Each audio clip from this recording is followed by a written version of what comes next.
At this point, the media is just gaslighting people about the success of The Little Mermaid. I mean, sure, at first he said it made a splashy 117 million over its debut weekend, which just happened to have 4 days in it rather than 3. But even as recently as 3 hours ago, we're still going, The Little Mermaid swims past another major domestic box office milestone. Look, it's smashing through those milestones. Don't you realise this is a huge success? It's also passing global benchmarks today. You have got to see this movie. You don't want to miss out. After just 13 days in cinemas, it made 201 million stateside, 140 million overseas, and if it's lucky, it'll pass 400 over the weekend. 400 million, it's a big number. Don't you understand the big number? Go and give them some more money, folks. You have to see this. The Little Mermaid is delivering a solid haul. This is a website relying on the stupidity of its own audience in order to not know the context of the numbers they're being told. They just want them to hear 400 million. That's a big number. Simple fact is, 400 million isn't a lot for The Little Mermaid. This is a movie that cost $250 million to make. So even at its most generous, its break-even is going to be 500 million, if not 6. And the more money they spent on marketing or reshoots or anything else they haven't included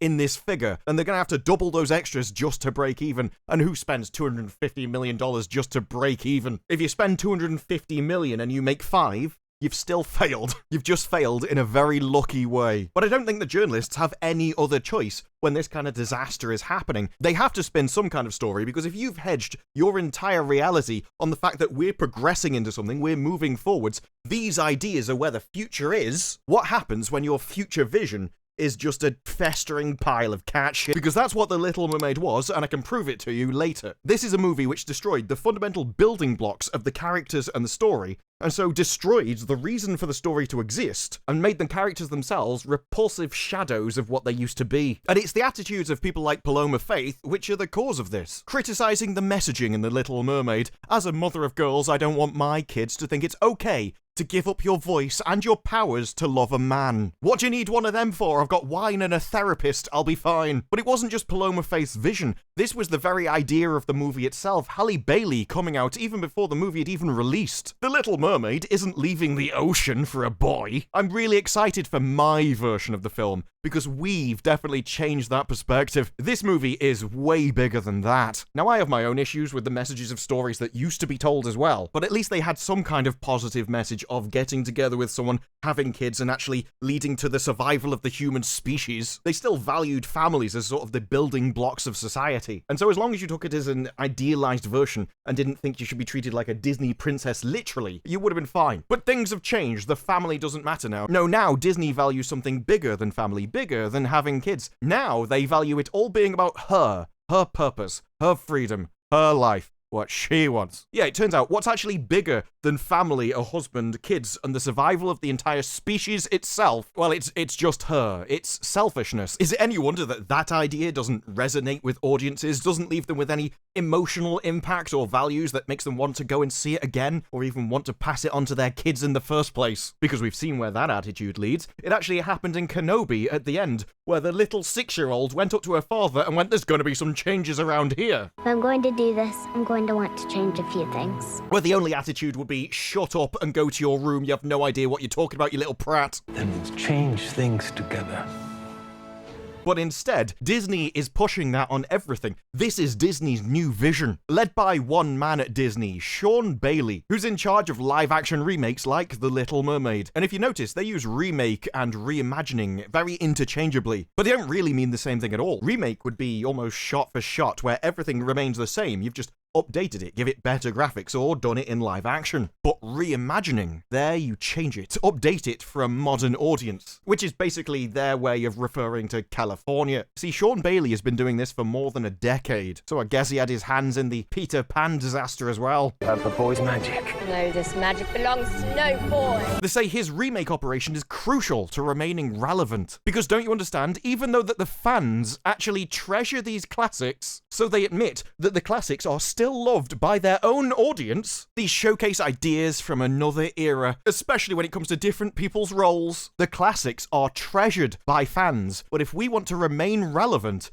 then we've got to change all of our old ideas, even though the fans like these ideas, because the original ideas and values meant something to people. It doesn't really matter if they were correct in their entirety. The core meaning of them resonated to something that was very base. It was biological, people's innate desire to get together, have kids, and raise them well. And this leads on to many other characters which also have their own biological imperative. So the protective father to protect those kids. The woman who falls in love with that man because he can protect those kids. And her willingness to give up the life she'd had before in order to make a new life with the best person she could get. The animated classics were treasured by fans because of the values that were in them. It made people think about something because it was an idealized version of something that was bigger than themselves. None of the things I've mentioned is where it's like, well, I'm just doing this for me. Selfishness. The only person who's interested in someone's selfishness is themselves. And so The Little Mermaid went from a story about various different characters coming together to do something, to just, why would I do anything for anybody else? Don't you understand? It's bigger than that. It's about me. Well, the only person who cares about that story is The Little Mermaid. So despite this, even though they know the fans don't want it, they still see this changing message to make everything about selfishness as key to remaining relevant. Like, we have to change these ideas whether the fans like it or not. It doesn't matter if the future we're aiming for is a festering pile of cat shit. It doesn't matter if the audience recognize it as such. The only thing that means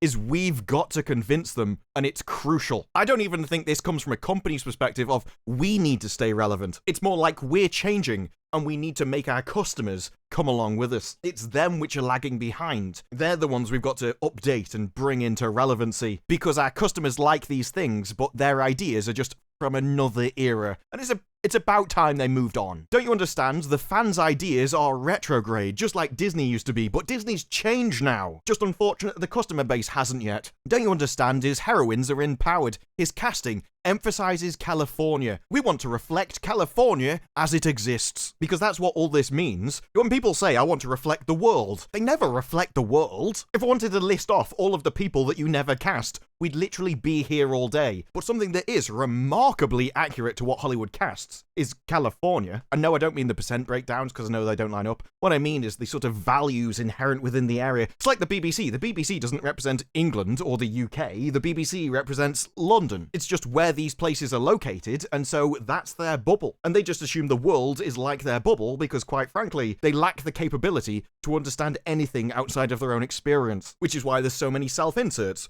or why they find it so vital to put themselves in everything. If you can only understand your own experience, then representation suddenly seems like the most important thing in the world. So what do you do when your fans don't play ball? When they value what your company used to be, the values that you used to have, but now you've moved forwards into a modern age, and you need to convince the great unwashed masses over there to follow you into the enlightened future. They don't appreciate your new vision of a modern world, and they just refuse to give you money. How very dare they? I mean, let's face it, they just can't appreciate your vision, your wisdom and intellect. They just can't appreciate why Snow White, the fairest of them all, would be played by Rachel Ziegler, or why Tinkerbell shouldn't be played by Yara Shahidi. That's how you get people like Sophia Nomfet from Rings of Power going that the audience are just scared. They're frightened because they haven't seen us. So I've made it my mission to ease their fear, to let them understand and help educate them that it's okay. Because it can't be what we're doing that's wrong. It must be your fault. But I understand your just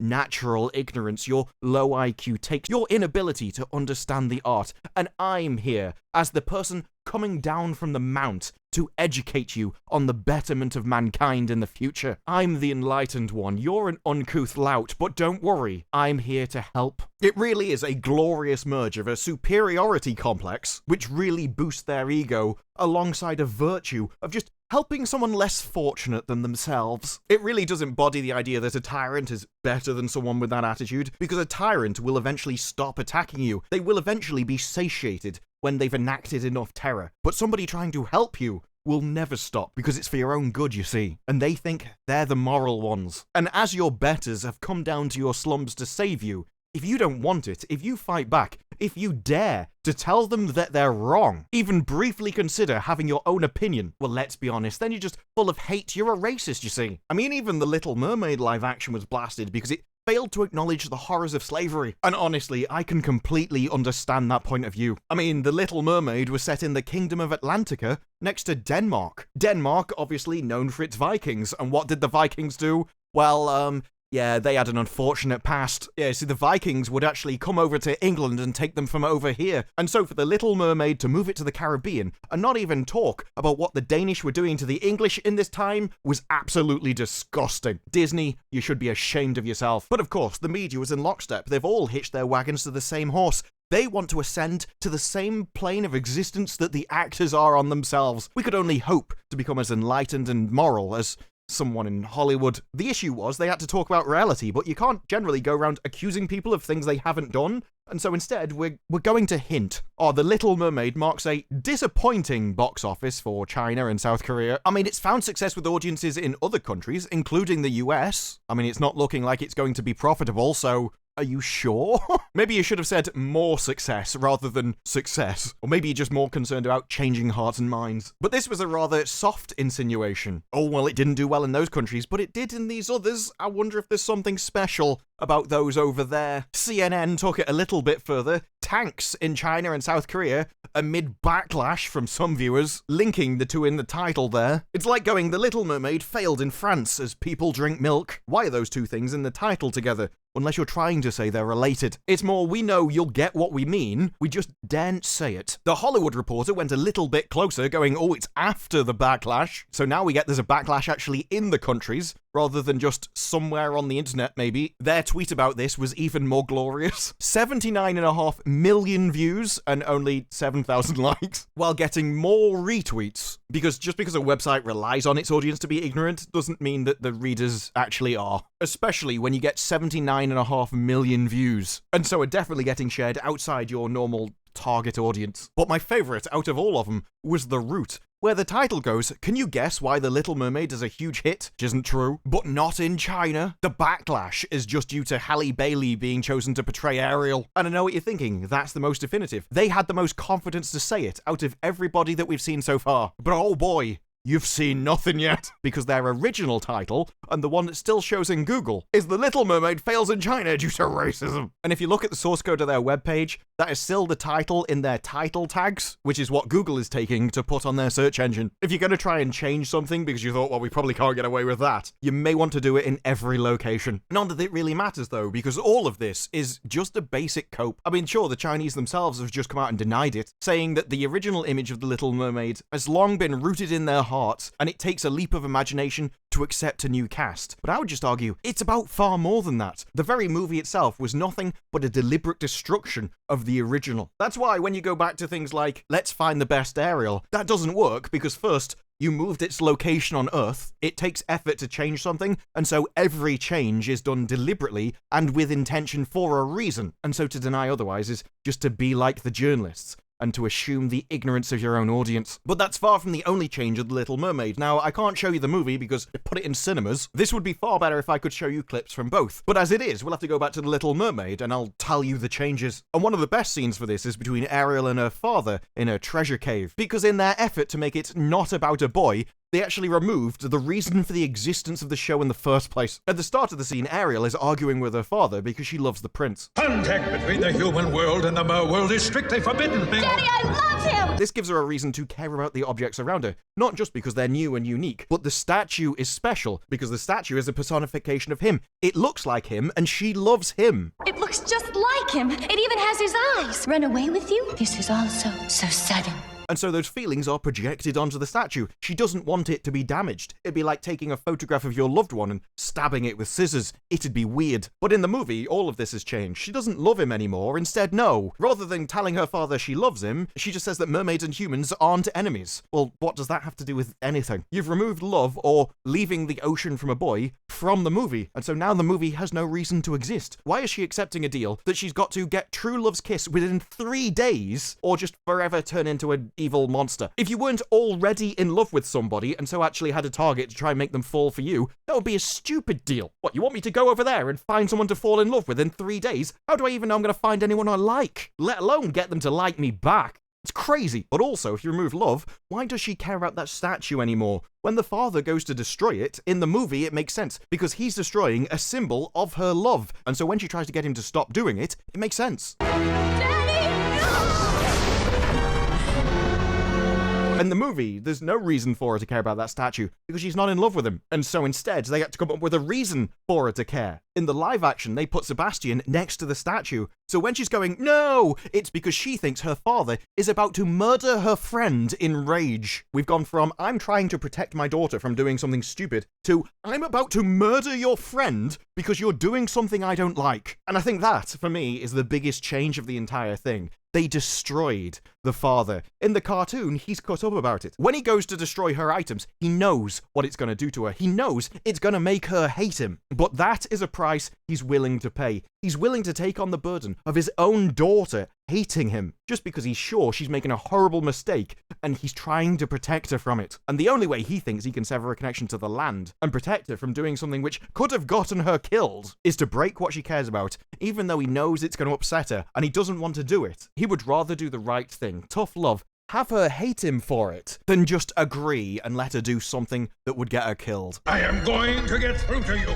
and if this is the only way, so be it. And in the cartoon, it shows you that he doesn't want to do this. He just feels like he's left with no other choice. It's his last option. Whereas in the movie, he snaps, he goes into a fit of rage, and there is none of that. All of this is gone. It's no longer a father protecting his child, doing things he doesn't want to, but he's left with no other option. In the movie, it's not good parenting. It's a man who snapped, lost complete control of his anger and aggression, and is verging on abuse. It is literally, if you won't do what I want, then I'm going to destroy you. And it follows through the entire scene. At the end of the cartoon, she starts crying, and it affects him because he doesn't want to hurt her. Upsetting her upsets him, but he walks away resigned to what he had to sacrifice in order to stop her doing something stupid.